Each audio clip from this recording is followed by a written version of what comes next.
ইবনে সাবাত প্রতিদিন চুরি করে ধরা পড়ে যায়। যুবক মানুষ রাতের অন্ধকারে চিন্তা করে মহল্লার মধ্যে চুরি করব। রাতের অন্ধকারে আর একটা মহল্লায় চলে গেলেন। এই মহল্লায় চুরি বাদ দিয়া জুনাইদ বাগদাদির শহরের মধ্যে চলে গেলেন। যাইতে যাইতে রাতের অন্ধকারে জুনাইদ বাগদাদির ঘরের মধ্যে ঢুকলেন। ইবনে সাবাত জোরে জোরে চিল্লায় বলা যাবে না মারহাবা। ইবনে সাবাত উনি কি করলেন? জুনাইদ বাগদাদির ঘরের মধ্যে প্রবেশ করলেন। রাতের অন্ধকারে ঢুকলেন। ঢুকিয়া দেখে একখানা যায় নামাজ পড়া আছে ঘরের মধ্যে। হুজুর গেছে কোথায়? তাহাজ্জুদের নামাজ পড়বে রাত্রে অন্ধকারে।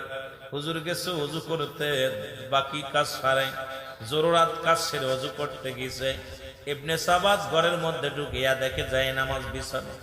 লক্ষ্য করে চারিদিকে দামি দামি কাপড়, তসবিহ পড়ে আছে, কোরআন শরীফ পড়ে আছে। ইবনে সাবাত চিন্তা করে, পাইছি আজকে ভালো মোটা অঙ্ক আজকে বসাইব। কাপড়গুলো দামি দামি কাপড়, সব দিকে লক্ষ্য করলেন, এগুলো গুছাইয়া নিলেন। ইবনে সাবাত সব কাপড়গুলো গুছাইয়া একত্রিত করে যখন বাঁধবে, চিন্তা করে বাঁধার তো কিছু নাই, কেমনে বাঁধবো, এটা তো বেঁধে নেওয়া লাগবে। ইবনে সাবাত যখন এটা ভাবতে লাগলেন, হে মুসলমান, কি দিয়া বাঁধবে? এত দামি কাপড়, এত কিছু গহনা, কিছু সম্পদ পেয়েছে, এগুলো সব হাতায় নিয়ে নিলেন। নিয়ে কাপড়গুলো বাঁধবে কেমনে, মালামাল গুলো বাঁধবে কেমনে? বাঁধার মতো কোন রশি নাই। ইবনে সাবাত কি করলেন? নিজের গায়ের জামাটা খুললেন। জামাটা খুলিয়া চিন্তা করে, আজকে কাপড়গুলো বেঁধে নিব। সব কাপড়গুলো বাঁধলেন। কাপড় বাঁধা যখন ঠিক হয়ে গেছে, কাপড় উঠাইবে, এমন সময় আল্লাহর ওলি, জগৎ বিখ্যাত একজন আল্লাহর ওলি হযরত জুনাইদ বাগদাদি ঘরের মধ্যে প্রবেশ করলেন। কাশি দিলেন। কাশি দিয়ে প্রবেশ করে দেখে চূড়ায় সব কিছু গুছাইয়া, চুরি চোরাই সব কিছু গুছাইয়া উঠাইয়া নিয়ে যাবে। কাশি দিয়ে বললেন, ভাই দাঁড়ান। জোরে জোরে চিল্লায়া বলা যাবে না আল্লাহু আকবার। এর ইবনে সাবাত চিন্তা করে, ধরা পড়ে যাব, দৌড়ে পালাইতে হবে, এখন বড় বিপদের মধ্যে। ডাকলাম, ঘরের মধ্যে কেউ নাই, ঘরের মধ্যে কোনো মানুষের সমাগম নাই, ঘরের মধ্যে কোনো মানুষ নাই, শুধু মালামাল কিছু পাইলাম, দামি দামি পোশাক পাইলাম, পাঞ্জাবি পাইলাম, পাগড়ি পাইলাম, টুপি পাইলাম, সবই পাইলাম, কিন্তু কোথা থেকে লোকটা আসলো? ঘরের দরজাও তো খোলা পাইলাম, ভিতরে কোনো মানুষ দেখতে পাইলাম না। ইবনে সাবাত যখন দৌড় মারবে, দূর থেকে ডাক দে বলে, বাবা দৌড় দিও না, আমি তোমার দলের লোক, দৌড় দিও না, দাঁড়াও। উনি দাঁড়ায় গেছে, চিন্তা করে, তোমার নাম কি? আমার নাম শুনে কাম কি, বাড়ি কই? কয় আমার বাড়ি শুনে কি হবে? কই বাবা আমিও তোমার দলের লোক, তুমি আগে ঢুকছো, আমি পরে ঢুকছি, তুমি মালামাল গুলো গুছায় নিছো। বাবা তুমি তো বাবা মালামাল গুলো, কাপড় চোপড়ে সব গুছায় নিছো, আমার একটু দেরি হয়েছে। আমিও আজকে কল্পনা করেছিলাম এই বাড়ি চুরি করব, কিন্তু দুজনই তো একই দলের মানুষ, ভয়ের কোনো কারণ নাই, দাঁড়াও, তুমি একটু ধৈর্য ধরো, তুমি তো দেখছি ক্লান্ত, তুমি ক্ষুধার্ত অবস্থায় আছো, দেখি মালিকের বাড়ি কোনো খাবার আছে কিনা। কয় কি বলতে চায়? নিশ্চিত উনি মালিক, এই জন্য আমাকে বলতেছেন। এই কথা বলিয়া আল্লাহর ওলি মুসলমান শুনে নাও, হযরত জুনাইদ বাগদাদি ভিতরে যায় একটা মগ দুধ আনিয়া, যখন দুধ লয়ে আসতেছিল, উনি চিন্তা করে, নিশ্চিত কোন মালিক, আজকে চুরি করেছি, মানুষকে ডাক দিতে গেছে, আশা পর ধরা পড়ে যাব, আমাকে মারবে, আমাকে লোকজনের হাতে তুলে দিবে, পালাইতে হবে, যে কোনো বাহানায়, যে কোনো সিলায় পালাইতে হবে। দূর থেকে যখন পালাইতে গেছে, জুনাইদ বাগদাদি ডাক দিয়ে কয়, বাবা পালানোর দরকার নাই, আমি তোমার দলের লোক, এই নাও দুধ পেয়েছি, এই কোটি দুধ খেয়ে নাও, কারণ তোমার গায়ের মধ্যে বল নাই, তোমার গায়ে কোনো বল নাই, তুমি ক্লান্ত, এতগুলো কাপড় তুমি কেমনে মাথায় নিবে গো? এতগুলো মালামাল তুমি নিয়ে টানতে পারবে না। কয় তুমি যাই বলো, যতই দুধ খাও, আজকের মালের ভাগ আমি কাউকে দিব না, অনেকদিন বেশি চুরি করতে পারি না, আজকে সুযোগ বুঝে পেয়েছি, তোমাকে তুমি পাশে এসেছো, ভাগ দিব না। আল্লাহর ওলি ডাক দে কয়, বাবা আমার লাগবে না, তুমি নিয়ে যাও, আমার লাগবে না, তুমি নিবে, তোমারটা তোমারই দেব, আমি তোমার কাছে ভাগ চাই না, দুধটা খেয়ে নাও। দুধ খাইলেন, গায়ে বল হলো। এবার বলে চলো যাই, দুটি টুকলা বাদি, একটা টুকলা আমার মাথায় তুলে দাও, আর একটা টুকলা তোমার মাথায় নাও, কারণ এত কাপড় তুমি একা নিতে পারবা না, বড় টুকরাটা আমার মাথার মধ্যে দাও, ছোট টুকরাটা তুমি নাও, ছোট বোঝাটা তুমি নাও। আল্লাহর ওলি, ও মুসলমান শুনে নাও, এ মুসলমান, ইবনে সাবাত ছোট বোঝাটা নিলেন, বড় বোঝাটা মুসলমান ওই আশিকের মাথায় তুলে দিলেন। তুলে দিয়া পর দুজনেই ঘর থেকে বাইর হয়ে গেলেন। আগে আগে যায় ইবনে সাবাত, পিছে পিছে যায় আল্লাহর ওলি। তখনও চিনতে পারে না মুসলমান। জুনায়েদ বাগদাদি পিছে পিছে যায়, ইবনে সাবাত গালাগালি করে, রাগ করে, ধাক্কা মারে, ঘুষি মারে, সর মারে। দরিদ্র ধরা পড়ে যাব, রাত যখন শেষ হয়ে যাবে লোকজন ধরে ফেলবে, মেরে ফেলবে। এমনকি লাথি, পায়া দিয়ে লাথি মারলেন আল্লাহর ওলি গায়ের মধ্যে, এমন লাথি মারলেন ছুটে পড়ে গেলেন, গোড়ায়া গোড়ায়া রক্ত গা দিয়ে ঝরে। গায়ের মধ্যে লাথি মারে, চর মারে, চাটি মারে, আল্লাহর ওলি কান্দে আর ডাকতে বলে, এ ভাই আমাকে তুমি মারছো, মনে দুঃখ নাই, আসলে আমার গায়ের মধ্যে কোনো বল নাই, আমার গায়ে কোনো শক্তি নাই, আমি আস্তে আস্তে নিয়ে যাব, তোমার কোনো ভয় নাই, এলাকার মানুষ দেখবে না, মানুষগুলো তোমার কিছু বলবে না, চলো আমি আস্তে আস্তে তোমার মালামালটা নিয়ে যাই। নিয়ে যাওয়ার পর যখন দূরে যাইতে যাইতে একটা জায়গা যাওয়ার পর উনি বললেন, মালগুলো রাখো। মালগুলো রাখলেন, রেখা নিয়া বললেন, হুজুর মালগুলো রেখে দিলেন। আল্লাহর ওলি জুনায়েদ বাগদাদি মালগুলো রাখলেন। ইবনে সাবাত বলতেছে, তুমি মালগুলো টেনে এনে দিলে, তোমার শুকরিয়া আদায় করি, কত রাগ করলাম, কত তোমাকে মারলাম, কত গালি দিলাম, তুমি প্রতিবাদ করো নাই। তোমারে আমি বললাম আবার আগামীকাল যখন চুরি করতে যাই তোমাকে সঙ্গে নিয়ে যাব, তোমাকে একটু বেশি মাল দিব, আজকে আমি কিছু তোমাকে দিব না, আমার প্রয়োজন। আল্লাহর ওলি জুনায়েদ বাগদাদি কয়, বাবা আমার কিছু লাগবে না, আপনি লয়ে যান, আমি রওনা হয়ে যাই। আর আপনাকে একটা অনুরোধ করি, শুইনালান বাবা, যে বাড়িতে ডাকাতি করতে গিয়েছেন ওই বাড়িতে আবার যাবেন, আরো বেশি মালামাল পাবেন। জোরে জোরে চিল্লায় বলা যাবে না আল্লাহু আকবার, জোরে জোরে মহব্বতের সঙ্গে চিল্লায় বলেন আল্লাহু আকবার। কামেল মুকাম্মেল ওলি দুনয়নে দেখতে পাও, যদি কামেল মুকাম্মেল ওলি দুনয়নে দেখতে পাও, ওই কদমে জীবন জৈবন, ও বন্ধু ঢেলে দাও, আর ওই কদমে তোমার জীবন, জীবন টুকু ঢেলে দাও। কামেল মুকাম্মেল ওলি আমার বাজান মৌলানা, বলো কামেল মুকাম্মেল ওলি আমার বাজান মৌলানা, আর দুনয়নে দেখলে তারে দূর হইত যন্ত্রণা, বল দুনয়নে দেখলে তারে দূর হইত যন্ত্রণা। আল্লাহুম্মা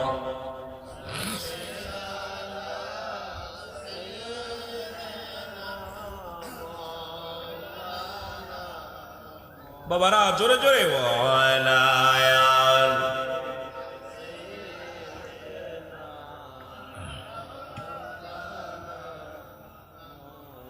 আল্লাহর ওলি বলে গেলেন, ডাকতে বলে, ভাই তোমাকে আমি আঘাত ঘুষি মেরেছি, তোমার গায়ের মধ্যে লাথি মেরেছি, তোমাকে কত গালমন্দ করেছি, একটা প্রতিবাদ করো নাই। তোমার মতো এত ভালো চোর আমার নজরে কোনোদিন পড়ে নাই। তুমি যাইতেছো, যাবার আগে আল্লাহর ওলি ডাক দিয়ে কয়, বাবা আমারই তো ভুল ছিল, আমি কেন তোমার বোঝাটা ঠিক মতো টেনে দিতে পারি নাই। তুমি আমাকে মেরেছো, আমি অন্যায় করেছি, তোমার উপকার আমি করতে পারি নাই, এই জন্য আমাকে গালি দিছো, আমাকে ঘুষি মারছো, আমার গায়ে তুমি লাথি মারছো, কোনো কষ্ট আমার নাই। তবে বাবা তোমার বলি, আমি তোমার উপরে কোনো অভিযোগ নাই, তোমার উপরে কোনো ক্ষিপ্ত আমি নাই, রাগান্বিত নয়। তবে তুমি আগামী কাল রাত্রে আমি তোমার সাথে যাব, যে বাড়িতে চুরি করতে গেছো ওই বাড়িতে আবার যাবা। এই বলিয়া বিদায় নিয়ে গেলেন। আর বললেন, আমি যদি ভুল ত্রুটি করে থাকি, ও ভাই মুসলমান শুনে নাও, ইবনে সাবাত আমারে তুমি ক্ষমা করে দিও, মাফ করে দিও যদি ভুল হয়ে যায়। আমি তোমার উপকার ঠিক মতো করতে পারি নাই, আমি ঠিক মতো আমি তোমার মাল বহন করতে পারি নাই, এর জন্য আমি দুঃখিত, ক্ষমা চাই। এই কথা বলে উনি বিদায় হয়ে গেলেন। সঙ্গে সঙ্গে ইবনে সাবাদের অন্তরের ভিতরে ধাক্কা দিল, আরে এই মানুষটারে আমি মারলাম, এই মানুষটাকে গালি দিলাম, এই মানুষটাকে আমি ঘুষি মারলাম, এই মানুষটাকে কত না মন্দ কথা শুনাইলাম, একটা প্রতিবাদ করলো না। এই লোকটা আসলে কি চোর নাকি ওই বাড়ির মালিক? আবার আগামী দিন যাইতে বলে বাবা ওই বাড়িতে যাবা, আমার নাম হলো, আমার নামটা বাবা শুনে নাও, আমি তোমার দল লোক, আমার নাম হলো জুনায়েদ বাগদাদি। জোরে জোরে চিল্লায়া বলা যাবে না মারহাবা, আর একটু জোরে জোরে চিল্লায়া বলা যাবে না আল্লাহু আকবার। দুনিয়ার মুসলমান মালামাল গুলো সামনে নিয়ে ইবনে সাবাত চিন্তা করে, হারে মন, কত মানুষ দেখলাম, এমন মানুষের মতো মানুষ আমার নজরে পড়ে নাই। যে মানুষটা এত কষ্ট করে আমার বোঝা বহন করলো, সে ভাগ চাইল না। যে মানুষটাকে আমি মাল বহন করার জন্য আঘাত করলাম, প্রতিবাদ করলো না। যে মানুষটাকে আমি এত কথা শুনাইলাম, একটা কথার প্রতিবাদ করলো। আর এই মানুষটা তো কোনো সাধারণ মানুষ মনে হয় হতে পারে না। আমি খবর নিব। এই কথা বলার পর শান্তি পেলেন না, মালামাল পড়ে থাকলেন, পাগলের মতো ছোটাছুটি করা শুরু করলেন। ইবনে সাবাত কি করলেন, কাহারে মন যাব, ওই বাড়িতে যাব, খুঁজতে খুঁজতে চলে গেলেন। পরের দিন যা খবর নিলেন, এ মুসলমান শুনে না, উনি রওনা হয়ে গেলেন। যা পর উনি জিগাইতেছেন, ভাই পাশে যা বলতেছে, ভাই এই গ্রামের মধ্যে মুসলমান শুনে নাও, জুনাইদ বাগদাদি নামে কোনো ব্যক্তি আসেনি, জুনাইদ নামে কোনো মানুষ আসেনি। সবাই কয় কত বড় পাগল রে, কার নাম ধরো, তুমি কি চেনো তারে? তুমি আমার হুজুরের নাম ধরো, জগৎ বিখ্যাত একজন আল্লাহর ওলি, ওরে তো সবাই চেনে, সবাই চোরে চেনে। ওই মুসলমান ইবনে সাবাত চোরকে সবাই চেনে, সবাই চিন্তা করে নিশ্চিত হুজুরের বাড়ি আজকে কাম সারবে, এই জন্য হুজুরের ঠিকানা চায়, জুনাইদ বাগদাদির ঠিকানা চায়, তার বাড়িটা খুঁজতে চায়। কারণ রাতের অন্ধকারে ঢুকছে, বাড়িটা খেয়াল নাই। এখন চোরে চিন্তা করে যখন বললেন তাকে তুমি সবাই চেনেন, লোকজন বললেন তার বাড়িতে কি হবে তার বাড়ি দিয়া? বলে লোকেরা শোনো, আমি ভালো মতো তোমাদের কাছে জানতে চেয়েছি, জুনাইদ নামের ওই লোকটার বাড়ি শোনি। লোকজন বলে চোর, সাবধানে কথা বল, যার নামটা তুমি উচ্চারণ করেছো তিনি আর কেউ নয়, তিনি বাগদাদ শহরের একজন জগৎ বিখ্যাত আল্লাহর ওলি, নাম হলো জুনাইদ বাগদাদি। জোরে জোরে চিল্লায়া বলা যাবে না সুবহানাল্লাহ, আর একটু জোরে জোরে চিল্লায়া বলা যাবে না সুবহানাল্লাহ। তুমি কি চেনো তারে, যার শত শত লক্ষ লক্ষ মুরিদ? সে তো সাধারণ কোন মানুষ নয়, সে একজন আল্লাহর ওলি। সঙ্গে সঙ্গে ইবনে সাবাত বলে আমাকে আগে বলো তার বাড়ির ঠিকানা দাও। ইবনে সাবাত ঠিকানা নিয়ে চলে গেলেন। যা দেখ আল্লাহর ওলি সিজদায় পড়িয়া চোখের পানি ছেড়ে কান্দার বলে, আল্লাহ গত রাত্রে যে চোর এসেছিল সে তো কষ্ট পেয়েছে, ক্ষুধার্ত অবস্থায় ছিল, তাকে আমি সেবা যত্ন করতে পারি নাই। আল্লাহ তোমার ওই মাকলুক, তোমার ওই বান্দা আমার দুয়ারে আমার দুয়ারে চুরি করতে এসেছে, কষ্ট পেয়েছে, চুরি করতে এসেছে। আল্লাহ আমি তার অভাব মোচন করতে পারি নাই। আল্লাহ তোমার আদালতে আমি কি জবাব দিব? আজকে আমার দেশের পীর সাহেবদের খাসলা, তার ওইদের পীর সাহেবদের খাসলা একটু বিবেচনা করবেন। আজকে আমরা বাড়ির পাগল, নারীর পাগল, ক্ষমতার পাগল, মুরিদের পাগল, আর আল্লাহর ওলি কামেল পীর যারা দুনিয়ার মধ্যে তারা ছিল, এই দুনিয়ার মধ্যে কেমন পাগল ছিল? তারা আল্লাহর পাগল, রাসূলের পাগল, তারা ছিল তার মুরিদানদের বাঁচানোর পাগল, তারা ছিল ইশকে রাসূল, তাদের অন্তরের ভিতরে ছিল।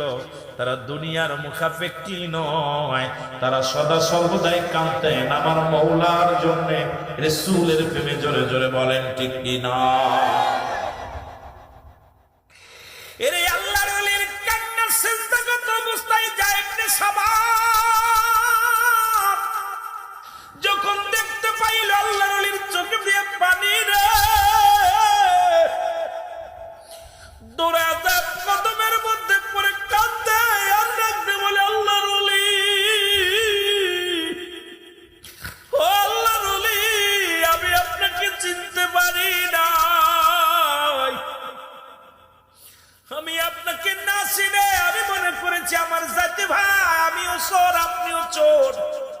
কতই না দুর্ব্যবহার করেছি, কতই না কষ্ট আপনাকে দিয়েছি, আপনার গায়ে হাত তুলেছি, এমনকি আপনাকে লাথি পর্যন্ত মেরেছি, ধাক্কা মেরেছি, আপনি প্রতিবাদ করেন নাই। আল্লাহর ওলি জুনায়েদ বাগদাদী কয়, সাবা, আমি যদি তোমার খবর নিতে পারতাম তুমি অন্যায়টা করতে না, আমি যদি তোমার ক্ষুধা মিটাইতে পারতাম তুমি মানুষের বাড়ি চুরি করতে না।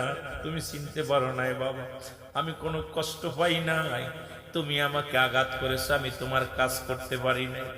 আমি ক্ষুধার্ত অবস্থায়, আমি মাস যাই, সপ্তাহ চলে যায়, খাবার জোটে না, সপ্তাহ চলে যায়, খুরমা খেয়ে জীবন যাপন করি, রাতের বেলা দিনের বেলা রোজা রাখি, রাত্রে বেলা একটা খুরমা খেয়ে ইফতার করি, এই হলো আমার জিন্দেগি। আর আমার দেশের পীর সাহেবদের খাওয়ান দেখলে মাথা খারাপ হয়ে যায়, পেটে খাবার থাকে, নামাজ বাজার, এমন বড় বুড়ি হয়, আমার মনে কিছু করবেন না। এমনও পীর সাহেব আছে যাদের দেহখানা দেখলে সকালবেলা 2 কেজি গোশ, দুপুরবেলা 2 কেজি গোশ, বোনা গোশ বাদান, তাদের এত বড় কার ফল ফলাদি লাগে। আল্লাহর মাহবুব বান্দা যারা, তারা দুনিয়ার ফল ফলাদের মুখাপেক্ষী নয়, আল্লাহর ইবাদত বন্দেগী করে জিন্দেগি পার করে। জোরে জোরে বলেন ঠিক কিনা? কামেল পীর হইলে কেমনে বুড়ি হয়? কামেল পীর হইলে তার তো বুড়ি হওয়ার কথা। আমার পীর কেবলা জানকে যারা দেখেছেন আত্মসী আমার হুজুর পাক, সে খাবারের অভাব ছিল না। যদি মনে করতো প্রতিদিন একটা করে গরু বনবে, পারতো কি পারতো না? কথা বলেন, পারতো কি পারতো না? কিন্তু তিনি খাবার নিয়ে সামনে বসলে বলতো, আল্লাহ আমার মুরিদের পেটে খাবার নাই, মুরিদের পণ্যে কাপড় নাই। হয়তো মনে করতে হবে আমি আত্মসীর বক্তা, এই জন্য আত্মসীর পক্ষে না। বাবা, আপনারা যারা গিয়েছেন, 2-4 জন যারা গিয়েছেন, আমার হুজুর বলতেন, আল্লাহ আমার মুরিদের পেটে খাবার নাই, পণ্যে কাপড় নাই, আমি খেয়ে গেলে আল্লাহ তোমার কাছে আমি কি জবাব দিব? আমার মুরিদ যখন বলবে যে আমার পীর সাহেব খাইছে, আমি খাইতে পারি না। আমার পীর কেবলা জান সোনার দেহখানা কঙ্কাল বানায় ফেলেছিল। আর আমাদের দেশের পীরদের বাড়ি গাড়ি আর পেট ভুঁড়ি দেখলে, অবস্থা দেখলে খুব খারাপ। আরে বাবা রে বাবা, শাহিনশাহ নকশবন্দিয়া মুজাদ্দিদি আমার পীর কেবলা জান এই দুনিয়ার শাহিনশাহ হয়ে আসলেন, তারপরেও সে জীবন ভরে ক্ষুধার্ত অবস্থায় থাকলেন, রোজা না খায়া জীবন পার করেছেন। আর কাঁদতেন বসে বসে, ইয়া রব্বি হাবলি উম্মতি, ইয়া রব্বি হাবলি মুরিদি, মুরিদি বলে কাঁদতেন। নবীজি কাঁদছে উম্মতি বলে, কেবলা জান কাঁদতেন মুরিদ, মুরিদ বলে। সুতরাং আমার বাবারা কামেল মুকাম্মেল হওয়া লাগবে। আমি যে কথাগুলো বলতেছি, এই জন্য বাগদাদ নগরের কথাটা বলার ভিতরে হাকিকত হলো যে আল্লাহ কখন কার করে। দরবার শরীফ বিশ্ব জাকের মঞ্জিলে অসংখ্য খারাপ মানুষগুলো যায় আল্লাহ আল্লাহ হয়ে গেছে। জোরে বলেন ঠিক কিনা? অসংখ্য মানুষ গাঁজা খেত, মদ খেত, তারি খেত, দুষ্টমি করত, দেখা যায় দরবারে যে পরিবর্তন হয়ে গেছে। জোরে বলেন ঠিক কিনা? কথা বলেন, কথা বলেন। দুষ্টকৃত মানুষগুলো ভালো হয়ে গেছে। এই জন্যে ইবনে সাবাদের কথা আমার মনে পড়ে গেল। আমি এই জন্য আমি কথাটা বলতেছি। এ মুসলমান, গভীর মনোযোগ, গভীর মনোযোগ, দিলের কান্ডা লাগা শোনো গো। আল্লাহর ওলির কদমে পড়ে বলে, হুজুর আপনি আমাকে বায়াত করায়া দেন, আমি আপনার কাছে মুরিদ হব, জীবনে আর কোনোদিন চুরি করব না, জীবনে আর কোনোদিন অন্যায় পথে পা বাড়াবো না, আজ থেকে আপনি আমার মুরিদ বানায়া দেন। আল্লাহর ওলি কয়, মুরিদ তোমারে বানাইতে পারি, শর্ত একটা হলো আজ থেকে একটা মিথ্যা কথা বলতে পারবা না, আজ থেকে মানুষের হক নষ্ট করবা না, আজ থেকে নামাজ ছাড়বা না, রোজা রাখবা, সৎ পথে চলবা, হালাল রুজি খাইবা। যদি আমার কাছে কথা দিতে পারো, ওয়াদা করতে পারো, আমি তোমাকে মুরিদ বানায়া দিব। জুনায়েদ বাগদাদি বলার সঙ্গে সঙ্গে মুসলমান যখন বললেন, বলার সঙ্গে সঙ্গে মুসলমান ইবনে সাবাত বলে, আল্লাহর ওলি আমি ওয়াদা করলাম যদি না খেয়ে মারা যায় জীবনেও কোনোদিন চুরি করব না, যদি দুনিয়ার মধ্যে যতই কষ্ট হোক আমি নামাজ ছাড়ব না, দুনিয়ার জিন্দেগির মধ্যে যতই আমার দুঃখ আসুক জীবনে কোনোদিন আমি অপরাধ করব না, জীবনে কোনোদিন মানুষের হক নষ্ট করব না। আল্লাহর ওলি জুনায়েদ বাগদাদি তারে বায়াত গ্রহণ করাইলেন, হাতে হাত দিয়া তওবা করাইলেন, কালেমা পড়াইলেন। এ মুসলমান, ইবনে সাবাত জীবন ভরে সেই দরবারে কাটায়া দিলেন। এমন ভাবে মুসলমান আমল করা শুরু করলেন, এমন ভাবে তাহাজ্জুদের নামাজ পড়া শুরু করলেন, এমন ভাবে তিনি ইবাদত বন্দেগী করা শুরু করলেন। রোজা রাখতেন, দিনের বেলা রোজা রাখতেন, রাতে না খায়া থাকতেন, দিনে না খায়া থাকতেন, অজর নয়নে রাত জেগে জেগে কাঁদতেন। কাঁদতে কাঁদতে আল্লাহকে এত পরিমাণ রাজি খুশি করলেন, মদিনা আল্লাহকে এত পরিমাণ রাজি খুশি করলেন, সর্বশেষে মুসলমান শুনে নাও, শুনে নাও মুসলমান শুনে নাও, এই পৃথিবীর মধ্যে এমন পরিমাণ, এত পরিমাণ আমল করত, এত পরিমাণ খোদাভীরু ছিল, এত পরিমাণ আমলদার ব্যক্তি ছিল গো। এই পৃথিবীর মধ্যে সৎ পথে থাকার কারণে আল্লাহ ওয়ালা হতে হতে আমল করতে করতে সর্বশেষে ইবনে সাবাত মুসলমান শুনে নাও, আল্লাহ রব্বুল আলামিনের দপ্তরে ওনার একটা নাম হয়ে গেল, তিনি নাম হলো চোর থেকে আল্লাহর ওলি। এই মুসলমান শুনে নাও, জুনায়েদ বাগদাদির মুরিদ মুসলমান শুনে নাও, এই পৃথিবীর মধ্যে চোর থেকে হয়ে গেলেন আল্লাহর একজন ওলি। যেমন নিজামুদ্দিন আউলিয়া পৃথিবীর মধ্যে খুন করে হলো আল্লাহর ওলি, মুসলমান শুনে নাও, শুনে নাও, জগৎ বিখ্যাত আল্লাহর ওলি। পৃথিবীর মধ্যে অসংখ্য আল্লাহর ওলির এইরকম আছে। পৃথিবীর মধ্যে সুদখোর হাবিব সুদ খায়া ছেড়ে দিয়ে আল্লাহর পথে পাগল হয়ে গেলেন, সঙ্গে সঙ্গে আমল করতে করতে হলেন আল্লাহর ওলি। আমার একটা বিশ্বাস, বিশ্ব জাকের মঞ্জিলে আমার ভাইরা যারা যায়, যারা আত্মসী দরবারে যায়, কেবলাদান হুজুর যে আমল দিছে, যদিও ওলি না হতে পারি, আউলিয়ার দপ্তরে নাম লেখানো সম্ভব। এই আমলটা যদি আমরা করতে পারি, জোরে বলেন ঠিক কিনা? যে আমল গুলো দিছে হুজুর পাক, আত্মসী হুজুর যে আমল দিছে, সেই 3টার সময় উঠে আল্লাহকে ডাকা, কোরআন তেলাওয়াত করা, নবীর উপরে দুরূদ পড়া, জিকির আজগার করা, তাহাজ্জুদের আপনার সেই কখন মিলাদ শরীফ পড়া, কিয়াম করা, এরপরে নফল নামাজ পড়া, মুরাকাবা মুশাহাদা করা, জিকির আজগার করা, যে আমলগুলো দিছে, দৈনন্দিন যদি কোনো ব্যক্তি আমল করে, আমল করতে করতে আউলিয়ার দপ্তরে নাম লেখাইতে পারে। সুবহানাল্লাহ বলেন না? আরো জোরে বলেন আল্লাহু আকবার। কিন্তু দুঃখের বিষয়, আমরা জাকের বের আমল করি, বড় কষ্ট। অধিকাংশ জাকের বের আপনারা দেখা যায় অনেক পীরের, যারা খালি আত্মসী না, অনেক পীরের মুরিদ, আপনারা পীরের কাছে যায় বায়াত গ্রহণ করেছেন, আমল করেন না, নামাজই পড়েন না। আমি মনে করি যারা নামাজ পড়েন না, কোনো পীরের কাছে যে লাভ নেই। যারা বেনামাজি, কোনো পীরের কাছে যাওয়ার দরকার নেই। কারণ বেনামাজি আপনি পীরের কাছে যদি পরিবর্তন না হয়, ইবনে সাবাত চোর থেকে যদি আল্লাহর ওলি হতে পারে, আর তুমি মিয়া বাড়িয়া নামাজি পড়ো না, আল্লাহর বিধানই মানো না, দাড়ি চাইছে, এরপরে দুনিয়ার মধ্যে খারাপ পথে চলো, অন্যায় করো, আমি মনে করি কোনো পীরের কাছে যা লাভ নেই। পীরের কাছে যা যদি তাকবীর পরিবর্তন না করতে পারো, আল্লাহ যদি তাকবীর পরিবর্তন না করে, আমলের পরিবর্তন না করতে পারো, আল্লাহর কসম সেই জায়গা যে লাভ নাই। যেটা বলেন ঠিক কিনা?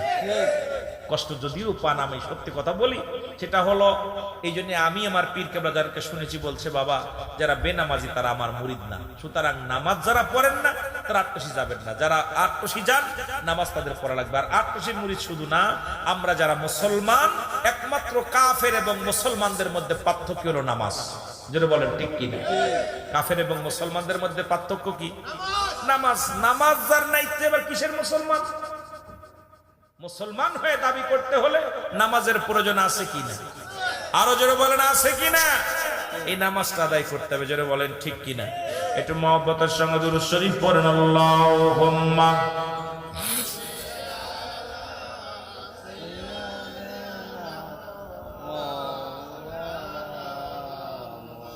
মহব্বতে ওয়ালা আলি।